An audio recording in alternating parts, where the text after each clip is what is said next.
What up, everybody? It's your boy, and we're back. And what I'm going to talk about today is the hiring of Michigan, hiring Sherron Moore as his first black head coach in program's history. Yes, it was a format that we all seen it coming. I talked about it. Jim Harbaugh decided to forego Michigan and take his talents back to the NFL to go chase that Lombardi Trophy, which I expected him to do. And I talked about that before.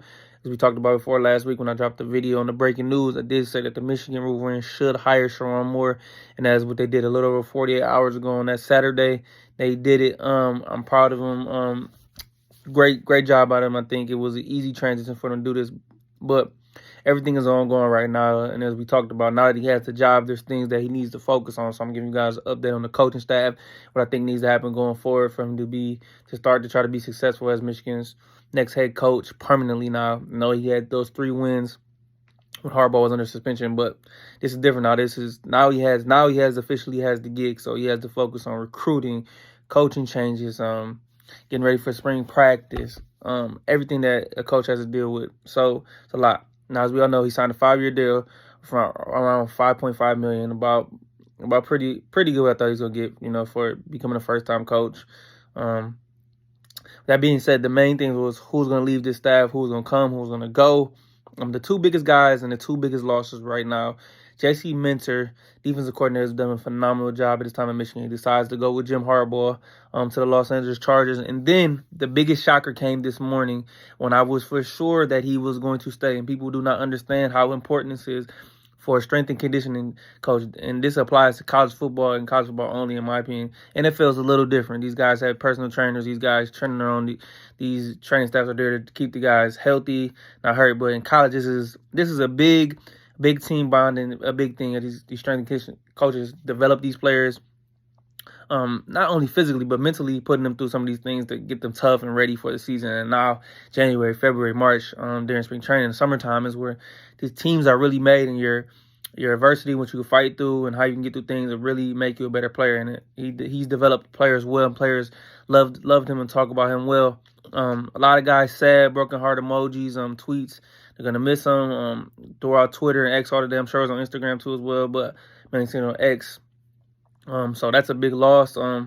They hired his right-hand man, guy by the name of Justin Tress. I don't know too much about Justin Tress. The only thing I know by looking up was that he's been with Herbert since 2018, since they came to Michigan. So he's the next guy up. Let's see what he can do. This is very pivotal. I believe the portal was open. Some of these players would leave. Some of these recruits, because in the recruiting effort, Michigan's talked about how he's shown the ability to start to develop players under Ben Herbert since he's been there, and he's done a phenomenal job. It's been a cultural foundation piece for this program behind the scenes that nobody gets to talk about. He was at Sherron Moore's press conference, and I was pretty sure they were going to retain him, but in a stunning move, he leaves him. We got a new guy as a strength and conditioning coach, so we'll see what happens with that. Only time will tell. The spring portal doesn't open up until after spring ball, so we'll see what happens then. And a couple other things.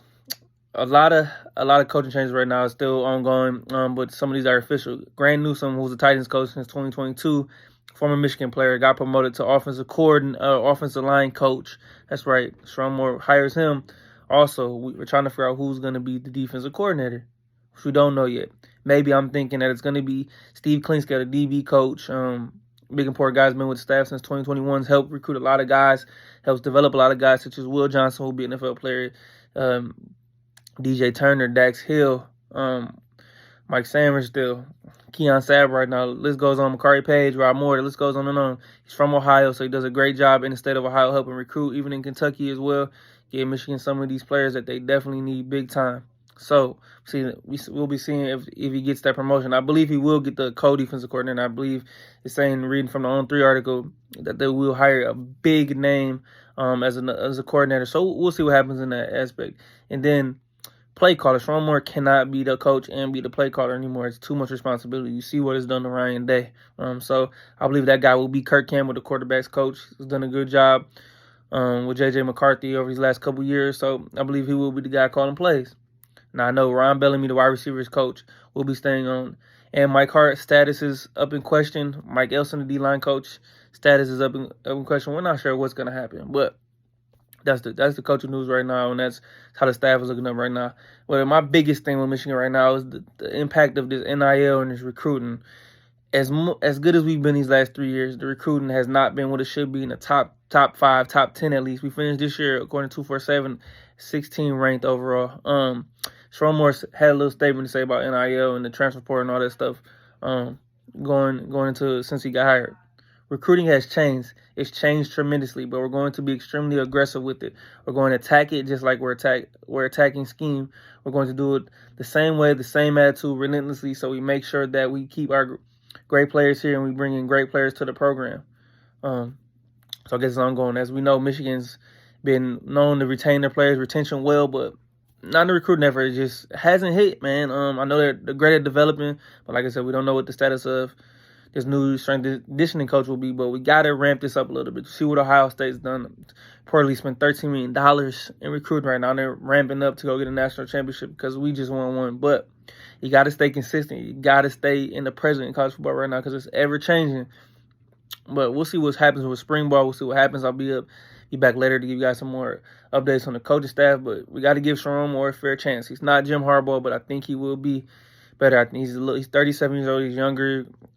So he's got to give that spark. It's gonna take a little time to get adjustment period too, but I think he's gonna do a good job. So, but you got to stay present and aggressive on these things to take advantage of where they've been at. So we'll see what happens. I'll be back soon, but appreciate you guys. Keep you guys updated. It's your boy Adrian, and I'm out.